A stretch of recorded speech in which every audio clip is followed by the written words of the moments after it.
Ndị be anyị ekele m unu. Lolo Nneka Chimeze na-ekwu. Anyị ka na-ewetara unu ọnọdụ Igbo.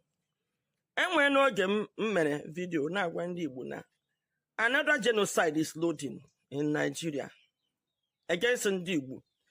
Mana this time around, anaghị sponsor only na Nigeria. Some part of African nation na-sell this thing na-ewegara ha. And then they push this genocide, a set of people na Yoruba land, a very dangerous set of people. Ima abịa na ala Igbo, enwere hip-hop, nwee mosop, which are activities ha wo the 1 mile. Ịbịa na Niger Delta, enwe militants. Ịga n'ugwu Hausa, enwere ha buru ibu ebe ahụ, enwere Boko Haram and the rest of them. Ịbịa na Yoruba land, enwere mobsters, gangsters. Ihe enwere na Yoruba land.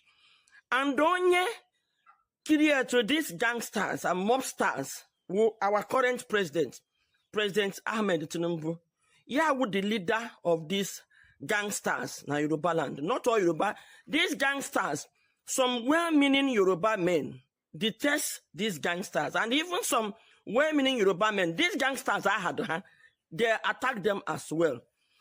Now, came where our president now take over Lagos, balance, capture Lagos as his stronghold. He has sponsored this ethnic hatred in Yoruba land, in Lagos to be precise, and now he is selling it. Came where the founding fathers of APC were Boko Haram and these gangsters na Yoruba land all have formed APC, and one of their aim, one of their main aim is to continue the civil war in disguise. Anyanwa ndị Igbo maka na ha mana ndị ha kwado oga ndị Igbo kwado ha ga-alụ nwe, so in disguise ka ha ji wee kwado oga na sponsor this genocide. And their plan ha bịa ha buru ụzọ mịba ụba ndị amị were kwuo rezo militant bi egbe gbaga ya jide ndị mmadụ na-agba na sak ndị mmadụ. So ihe ha chọrọ ime mgbe ha sakcha ndị Igbo take over Igbo land, ha bidoze the genocide in the rest of Nigeria. And again, ha chọrọ ime ihe in such a way that other African nations get join ha. They try to push it in South Africa, where nke a bụ ezuonyeze ebe ndị South anọ na platform. Onye Yoruba na-agwa ndị South Africa ha gbuchie ndị Igbo na ndị Igbo na-enye nsogbu. The South Africa gwa ha na ha ga-abịa gwa ha ụdị ihe a. It didn't work. But I think on our work ha na Ghana, because for some time now they have been pushing this narrative na-enye ya ndị Ghana. And now ha nwere one small opportunity, one small loophole na Ghana ugbu a now. Una ahụ na ihe na-eme na Ghana. So ihe m ji na-eme this video now na ndị Igbo, this is the time to wake up. Ndị Igbo nọ na Lagos a na-eti mkpu ihe na-eme n'ụlọ ka anyị lọtanụ n'ụlọ, push security n'ụlọ to protect ourselves. Were kwenu nwayọọ lawa, anyị were na-egwu egwuregwu. Ọwụ na anyị gba nkịtị ihe a na-elo odo n'ụlọ kara na-elo odo ndị Igbo egbu na 1966 ga-awụ far cry. Aga ahụ anyị ihe because number one, anyị nọ na Lagos adịghị organized. Ndị Hausa dị organized, ndị Yoruba nwere ike ịtụ ndị Hausa aka n'ihu. But I can assure you, ndị Yoruba raise just 1,000 Yoruba people. Ha ga-egbucha over 5 million ndị Igbo nọ na Lagos because anyị adịghị prepared. Oge eruole mgbe ndị Igbo ebe ọbụla ibi hapụ kene na ihe gbasara politics, n'ọkwụna ya dị ndụ na-eme politics. Ka anyị jikọọ n'ọnụ ha na-eso onwe anyị kwado. Ọzọ dịka ibe ya bụ obodo ọbụla ekwele m ihe a kwee ekwe rezo na ego. Ndị nọ na Lagos, obodo niile mee meeting. Ndị be anyị aka esizighị ike na Lagos na-enwe ihe ha na-eme aka siri ha ike. Ha lọta n'ụlọ wepụta na ezigbo ego 150,000 naira kwụwa ndị mmadụ. Ọ bụrụ na and a ga-enwe constant security, unu chọọ iche bandit a, anyị hazie onwe anyị enwe ihe ha riri meri nwa anyị. Ọ bụrụ na enwe ike itinye security morning, afternoon, night enough, ndị ana patrol the whole village, I can assure you ihe ndị a na-eme agaghị eme. Ọ gaala gba bọmbụ na Eke Ọbahaeze, ekwuo nke ahụ. A gaala na arọ ndị Ụzọkụ kịta gbuo ndị mmadụ, ọ na-aka gba nkịtị. Ọnwụ na ọ na-elite ha mara ihe unu mere onwe unu. 19.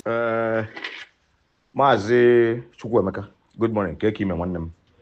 Achọrọ m ka ịtụkwa the platform ị na-atụ ihe a. Tụkwa this my audio to this guy. Kwuru okwu. Tụkwa listen to this guy kwuru okwu. Si ya na mụnwa kwuru si ka egwu ya. Na anyị na-achọ Biafra eziokwu mana ha dịrọ technical about it. Ka m mekịta na I draw technical enough about Biafra. I had technical enough to look into the matter of Biafra deeply. And the Africa Muslims to carry the Muslims name even Hana but and the technical tinye na that's na name. They want brain because if outside na Nigeria bo mind of game. That how they use their mind apply game. If the British kuzilefa, fan acquire game technically. If you can be able to study an Igbo man, you find out. Now the only way you will defeat an Igbo man through technical. They got a technical if follow an Igbo man. From the time of war till now, in Nigeria or British. My if I had wage die, or technical wage die. Ideas and plan and idea. If I had wage die. Let me tell you, the disunity of Ndibo, what Hausa man wants. That is what Yoruba man wants. That is what British want. The disunity of Igbo man. They are so scared of unity of Igbo man. But Igbos do not see this. Igbos never find this out. Igbos never find it out. They are technical to follow Igbo, but Igbo are not technical enough to see and look beyond what is happening on their domain. That's the downfall of an Igbo man today. And that's why Nandekano, to reason Nandekano Ahmad easy. He's the only Igbo man that can that have already stand and prove that Igbo can be united. Igbo can be united. Now that business, Igbo business mind, they want money. That Nandekano broke it down. And at the end of the day, Nandekano is in their camp. And you tell me that they would listen Nandekano anyhow, seeing that they are failing from what they thought about Igbo through Nandekano. Let me tell you, my brother, we should be technical enough to follow these people and see the game these people are playing. Forget about Chikedozium. Forget about China Sanwuru. This fighting we are fighting is what they want. Are you trying to tell me there's no good thing from China Sanwuru or good thing from Chikedozium? The only thing is that we want to see them. We are looking at them from the perspective of Nandekano. We want them to be like Nandekano. Nobody will be like Nandekano because Nandekano the hand of the Lord is upon Nandekano. God raised Nandekano, so nobody will be exactly like Nandekano. Nobody will do like Nandekano. So we are not supposed to be seeing them with that eyes of Nandekano. The only thing, the Buddha, let's follow them amicably. Let's give them chance and let us unite. We should know when to say no fire, ceasefire. We should know when to say ceasefire. We should know when to unite. We should know when to come together, leave our differences once in our miserable life. This time is that time.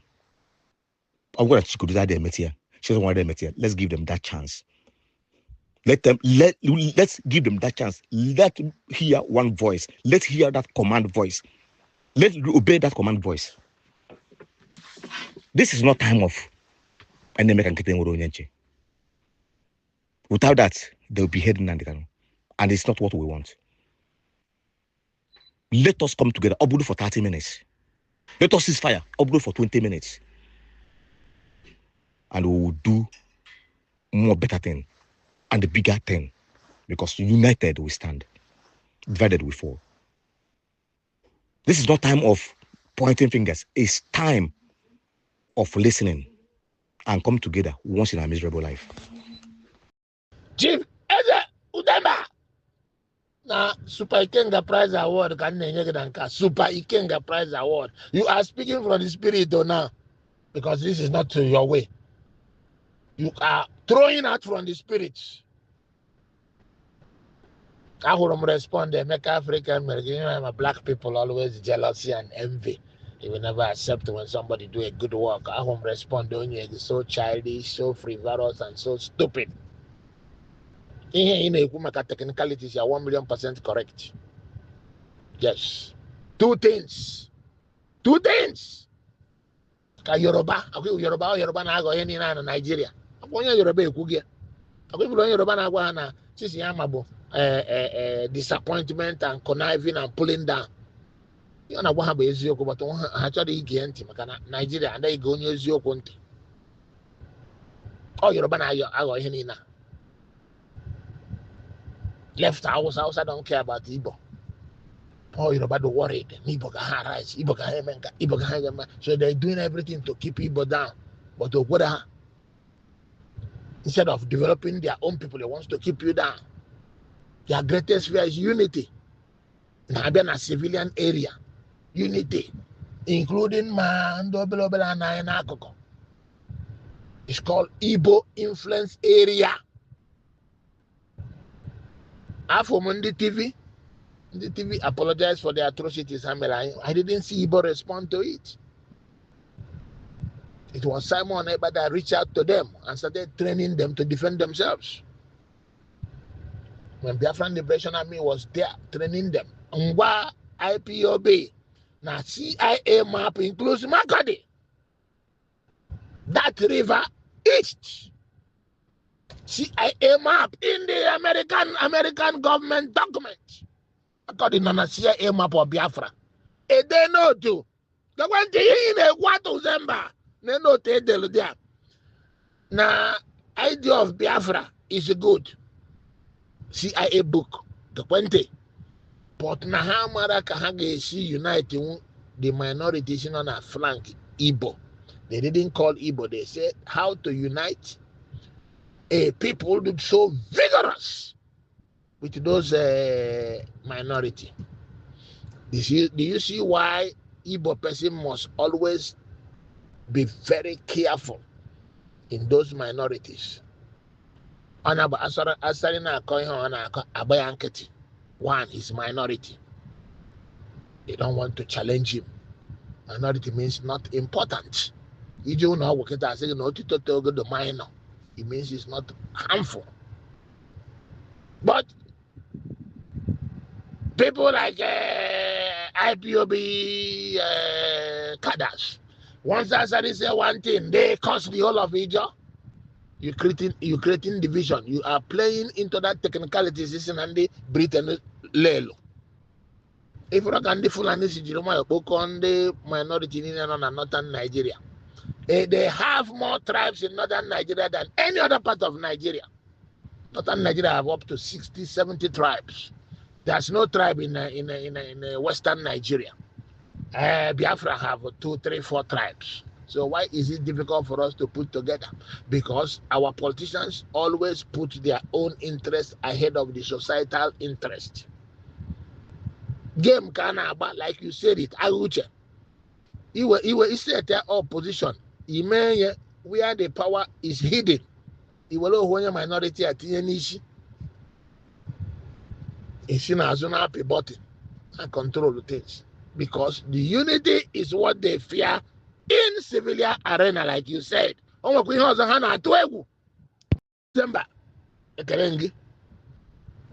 speaking from spirit. I'm telling you. Because what you are spitting out here is not. Since I know you never talk like this. So I'm recommending for super Ikenga Prize Award. Even a military area. Guerrilla warfare. That's why you see me jokingly all the time saying here, are you digging? People say, I'm on why no important thing in form. I know why. Why Nigerian vandals and federal forces was occupying Biafra? They were scared. What was the fear? He captured Chago Biafra and again Gorilla. That was their greatest fear. Ndị na-emeri gị n'agha na-atụ egwu. Ihe a na-atụ egwu bụ na ị ga-aghọkwa gorilla. And they will not be able to defeat you. How many years Israel na Hamas na anụ ọgụ kịta? Nobody ever na Gaza. Have they defeated them? No. And Hamas, Gaza is smaller than Odakbo. But for one reason or the other, they cannot have DOS to run. Now Papa Ejima is voting for Nigeria. He wants to go and do election. He wants to go and do this. Papa Ejima grow qua history. Papa Ejima mark with him in Nigeria. Papa Ejima mark with him in Argentina. Bobby. Joe Papa Ejima came in a black and or an Argentina. He doesn't know. Joe Papa Ejima only the first mayor of Bona Harris, in Argentina. He doesn't know. But how much have to go? He wants to come and rule Enugu State. He wants to do that because he wants to come and steal money. Money. That's Igbo man for you. Now, if we go now every in slavery, and then when they do can make Africa, we go pastor now here. Do can make Africa. Don't you go nearly. Abazi Bagwa, and they were slaves, so we forgot the boys get away. I got baby. Yes. I can not go make Africa. A slave will be a madman. A madman, you cannot hold him responsible for what he do. And the open ego nobody will give you your rights. That's what I'm telling Igbos. Igbo my business. They develop everywhere. When they develop Mama is an idiot. If you can develop the whole world, you couldn't develop Mama. You're an idiot.